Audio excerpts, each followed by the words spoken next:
मेरे प्यारे दोस्तों, अस्सलामु अलैकुम व रहमतुल्लाहि व बरकातुहू। मैं आप सभी का इस्तकबाल करता हूँ। आज के इस वीडियो में हम जानेंगे रमज़ान के महीने में मियाँ बीवी हम बिस्तरी कर सकते हैं या नहीं।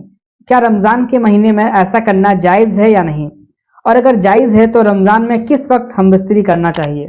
लेकिन मेरी आप सभी से एक छोटी सी गुजारिश है कि वीडियो को पूरा आखिर तक ज़रूर देखें और वीडियो को एक लाइक करके अपने करीबी लोगों तक शेयर भी कर दीजिए। चैनल को सब्सक्राइब करके बेल के आइकन को भी दबा दीजिए ताकि आपको हमारी सभी नए इस्लामिक वीडियोस की अपडेट सबसे पहले मिल सके। तो मेरे प्यारे दोस्तों, इस मसले में अल्लाह तबारक व तआला फरमाते हैं कि तुम्हारे लिए रमज़ानुल मुबारक के महीने में अपने बीवी के पास जाना हलाल कर दिया गया है।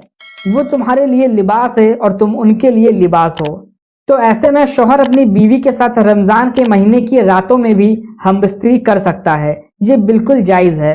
लेकिन इस बात का ध्यान दे कि रमज़ान के महीने में केवल रात में ही हमबिस्तरी करना जायज़ है, क्योंकि दिन में मियाँ बीवी दोनों रोज़े की हालत में होते हैं। तो रोज़े की हालत में मियाँ बीवी को एक दूसरे से दूरी बनाकर रहना चाहिए ताकि रोज़े में कोई फ़र्क ना पड़े। पर रात में मियाँ बीवी हमबिस्तरी कर सकते हैं। लेकिन आपको ये ध्यान देना है कि रात में हमबिस्तरी के बाद मियाँ बीवी दोनों वज़ू करके सोए और सुबह सहरी करने के बाद फजर की नमाज कज़ा होने से पहले गुस्ल का हुक्म है तो गुस्ल कर ले। लिहाजा ऐसे में अगर कोई नापाकी की हालत में है और सुबह शहरी खाने के बाद रोज़ा रखता है तो उसका रोज़ा तो हो जाएगा, लेकिन ऐसे में उस पर गुस्ल वाजिब है और नमाज कज़ा होने से पहले गुस्ल करने का हुक्म दिया गया है। ये सवाल भी अक्सर पूछा जाता है कि नापाकी की हालत में रोज़ा रख सकते हैं या नहीं। तो इसका जवाब भी यही है कि नापाकी की हालत में रोज़ा रखा जा सकता है। इसमें कोई हर्ज नहीं है, रोज़ा कबूल भी हो जाएगी, मगर शर्त यह है कि नमाज कज़ा होने से पहले गुस्ल कर लिया जाए। मतलब ये कि सुबह शहरी खाने के बाद फजर की नमाज कज़ा होने से पहले गुस्ल कर ले, ताकि रोज़े के साथ साथ सभी नमाजों की अदायगी भी हो जाए। इसी तरह अगर कोई शख्स नापाकी की हालत में सुबह उठकर सहरी करता है और फजर की नमाज कज़ा होने से पहले गुस्ल भी कर लेता है तो ऐसे में उसका रोज़ा कबूल है। लेकिन अगर कोई शख्स नापाकी की हालत में सुबह सहरी करता है और उसके बाद गुस्ल नहीं करता, सुबह 10, 11 या 12 बजे तक गुस्ल करता है, तो ऐसे में उसका रोज़ा तो माना जाएगा और रोज़ा कबूल भी हो जाएगी, मगर नमाज छोड़ने या कज़ा करने का गुनाह उसके ऊपर होगा। तो इसलिए बेहतर यही है कि सुबह उठकर पहले सहरी कर ले और उसके बाद तुरंत गुस्ल कर ले, जिससे कि फ़र्ज की नमाज भी अदा हो जाए। और रमज़ान के महीने में बीवी से हमबिस्तरी करना बिल्कुल जायज़ है, मगर रोज़े की हालत में ऐसा नहीं करना चाहिए, रात में किया जा सकता है।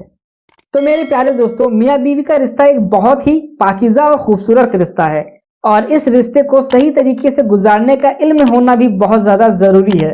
तो अब हम जानते हैं रमज़ान के महीने में या रमज़ान के अलावा हमबिस्तरी करने का बेहतरीन वक्त क्या है।